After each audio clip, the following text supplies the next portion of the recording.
So one of the things you can do in terms of getting better at doing presentations is really all about understanding your audience. I'm sure you may have heard about this before. It's all about your audience, it's all about your audience, and it actually is. But you may not have heard about another way in terms of thinking about how to learn a lot more about your audiences. And interestingly enough, you can actually learn from comedians, stand-up comedians in particular. Have you ever heard a really good friend of yours tell a really funny joke, but they sort of, quote, waste the joke?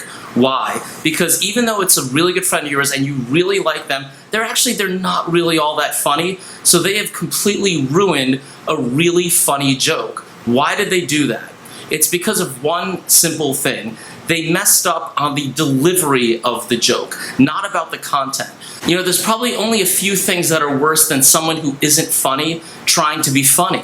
You know, when you think about your favorite comedians, and think about what exactly they're doing and what makes you really laugh, it's probably the delivery. I know that some comedians bring something really unique to the table in terms of content, like my favorite comedian, George Carlin, did, but also Carlin had the delivery piece to it. My genetic toolkit I was given included a mother and father who were very funny people, could do accents and dialects and tell funny stories about what happened on the bus that morning, and have a punchline. So comedians have this really instinctual need to really understand their audiences. It's how they eat, literally. So when you really think about your favorite comedian and what it is that really makes you laugh, because some comedians really do sort of do kind of the same sort of general type of material, I'm willing to bet it's really all about the delivery. One of the things that's really unique about comedians and what's always drawn me to stand-up comedians is the fact that they have a unique ability as well as a unique need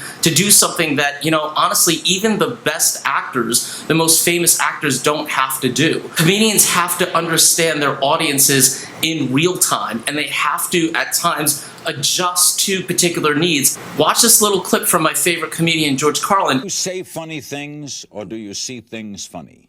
There are two things I think are true. One, some things in the world don't have to be exaggerated or distorted at all. What you do is just put them in context where they're funny. Right, and you use your language and your ability to deliver. And other things are very close to being funny, and you have to shift a little. So you use all of the elements of comedy, exaggeration, hyperbole, and all of the things that distort the picture. It's just distorting comic potential. So the next time you're watching your favorite comedian, whether it's on YouTube or on TV or whatever, look at what they're actually doing. Really observe what they're doing. All of the delivery, the punchlines, the emphasis, the exaggeration that they do. It's really an amazing talent that they have. So now what does this mean to you? What can you get out of this? Well, it's all about understanding your audience the next time you're doing a presentation or a speech. Whoever your audience may be, understand to the extent that you can what that audience is all about and what they are probably expecting from you, and then work on delivering that. Understand that first and then work backwards. Kind of tailor that into your presentation. You know, and this will also help you a little bit more in terms of how much risk you should take with an audience, how many jokes or how much laughter you're going to try to put into it if you are going to take that route. So if you can really look at stand-up comedians and observe this visceral need and talent that they have in terms of understanding their audiences, I guarantee that you will better understand your audiences, and it really will make all the difference in your presentations and your speeches. I wish you a lot of luck. So send me your comments and questions, and each week you'll get a chance to win a copy of my book. And I'll answer your comments and questions during the QA video for that week.